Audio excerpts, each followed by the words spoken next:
Oh, we seem to be descending into chaos.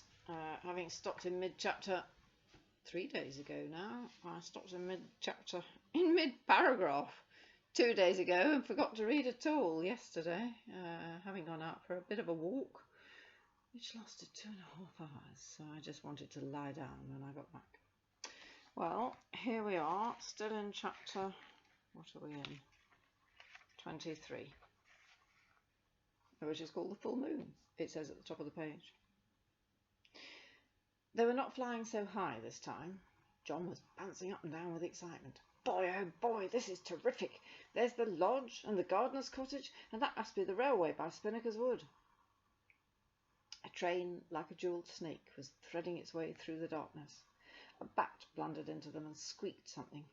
"Don't mention it," said Carbonel, and the bat flew off again.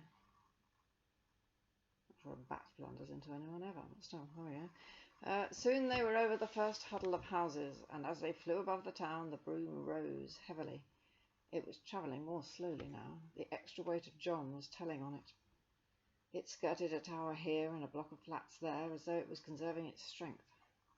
As they drew nearer to the town hall, they could see the stream of cats below them, still silently crowding in the same direction. "It's a funny thing," said Rosemary. "Sometimes it looks like slates and bricks and roofs and chimneys, and sometimes like hills with grass and flowers and trees. It's difficult to see, with the moon going behind the clouds every now and then." "I noticed that," said John. "Queer. But how could it be grass and trees when we know it isn't?" "How do you know it isn't?" said Carbonel. "Well, just look at the town hall roof," interrupted John. They looked. It was a strange sight. The roof of the building in which Queen Elizabeth I had slept was covered with a thatch, not of straw, but of cats, and still more were pushing their way on from the surrounding buildings. So intent were the animals, they didn't see the dark shape above them, which was the broom. "Where shall we land?" said Rosemary. "What about behind that chimney?" said John. The moon had gone behind a cloud again, and in the dim light they couldn't quite make out if it was a chimney stack with 6 different cowls and chimney pots, or a tree stump with gnarled and twisted branches. But tree or chimney, behind it they could see and not be seen. The broom alighted gently, and they found they were standing with their bare feet, not on cold slates, but on short, soft grass. Rosemary had lost her slippers some time ago. Before them a grassy slope fell steeply downwards towards a small valley, and both slope and valley covered with cats. "Look, they're all staring up at the clock." In the centre of the town hall roof was a 4-sided clock. At each corner was a pillar which supported a small golden dome, and beneath the dome had once hung a bell which warned the tower of fire and disaster and great happenings, both glad and sorry. The bell was now in the Fairfax Museum. "I thought it was the clock," said Rosemary in a puzzled way, "but it can't be. It's a sort of little temple." "The throne of my fathers," said Carbonel, with emotion. "Well, then you ought to be sitting there," said John, "not that great cat that's there down now." "A usurper," hissed Carbonel, "but he shall not remain there much longer." Sitting proudly under the gold dome was a huge ginger cat with a rabble of disreputable animals behind him.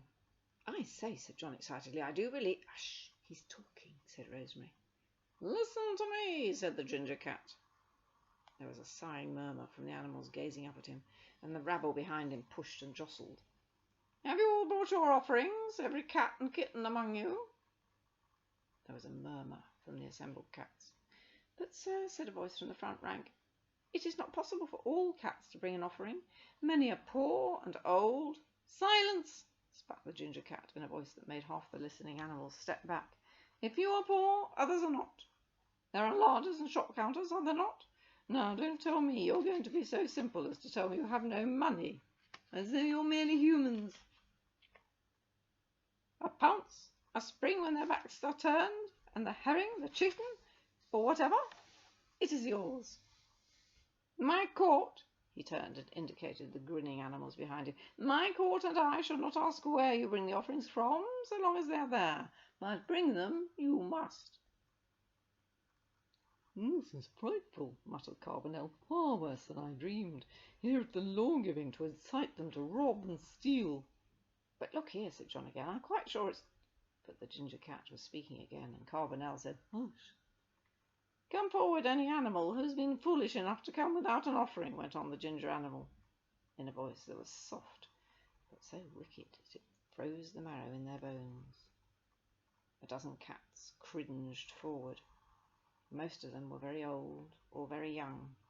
"So many," went on their tormentor with mock sympathy. "What a pity! Well, you know what to expect. Or is this perhaps a gesture of defiance? Is there anyone here foolish enough to dispute my right to be a leader among you?" He was standing now, looking down on them, a magnificent animal. There was a sound from the assembled cats, half sigh and half murmur, but not one of them spoke. For a brief second, Carbonel waited, and then mounting one of the gnarled branches of the tree, or was it a chimney cowl, his challenge rang out over the rooftops. "I do!" There was a pause and a stir while every animal turned to look towards the voice that had hurled defiance. Hundreds of pairs of yellow eyes gazed up at them. "And who are you?" sneered the ginger cat when he had recovered from his surprise. "I am Carbonel-24, your king by right of birth." There was an excited murmur among the assembled animals. "Silence, you rabble!" hissed the ginger cat, and the murmur died. "So you are Carbonel-10? You lie. He disappeared 7 years ago into thin air, and has never been heard of since." "My lord," said the old voice that had spoken up before, "my lord, there is an ancient prophecy among your people, our people. A kit among the stars shall sit, beyond the aid of feline wit, empty royal throne and mat, till 3 queens save a princely cat." John and Rosemary could see the speaker now, a gaunt old tabby cat. "It's Malkin, my father's faithful adviser and friend," whispered Carbonel. "Still harping on that foolish nursery rhyme, my good Malkin?" The ginger cat laughed, a horrid jeering laugh, and the disreputable mob he called his court nudged one another and joined in. "If it is the prince, my lord, he can prove it," went on Malkin anxiously. "He'll have the 3 royal snow-white hairs in the end of his tail." Rosemary forgot she was supposed to be keeping out of sight. She jumped up from behind the tree, the old chimney stack, and waving the broom to attract attention, she called out, "He really has got 3 white hairs at the end of his tail. I've often noticed them." "So you brought your young witch with you," jeered the ginger cat, "or are you still tied to her apron strings?" "I'm not a witch," said Rosemary indignantly, "and I never wear an apron, except to wash up. He's absolutely free. I bought him with my 3 queens, and then I undid the silent magic and set him free forever." "Perfectly true. I saw it all happen," John shouted, popping out from the other side of the chimney, or tree. The cats below raised a murmur that the ginger tyrant couldn't quell this time. Rosemary saw their glowing eyes switch backwards and forwards from them to the ginger cat, as each spoke in turn. She could see the enemy cat was sitting down once more, motionless except for the twitching at the end of his tail, and John suddenly whispered urgently to her, "I say, where have the alley cats gone to? There were dozens of them standing behind the little temple. Now I can only see about half a dozen." But Carbonel had eyes for no one but the ginger cat, who had risen to his feet. "Keep watch behind you," he said quietly, and then his voice rang out over the rooftops. "Who is for Carbonel the king? For law and order, for peace and plenty?" Someone shouted, "Carbonel forever!" and the mass of cats heaved uncertainly for a minute, and then half of them surged towards Carbonel, some of the others slunk towards the ginger cat, and the remainder hovered uncertainly in between. The ginger cat stood motionless, but his flattened ears showed how angry he was. The 6 remaining alley cats closed in behind him. "Listen to me," he snarled. "Common black witch's cat. I am leader here by right of conquest. If anyone dares to dispute my leadership, let him fight for it." He arched his bristling back and hurled a wailing challenge to the stars. "Carbonel, yawned deliberately." And then he stepped delicately down, his silky body gleaming in the moonlight.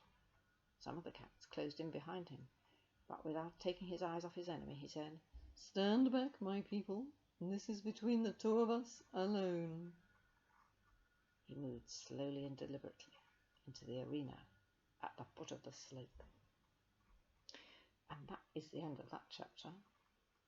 And although it's the 25th. Good grief, I've lost 2 days.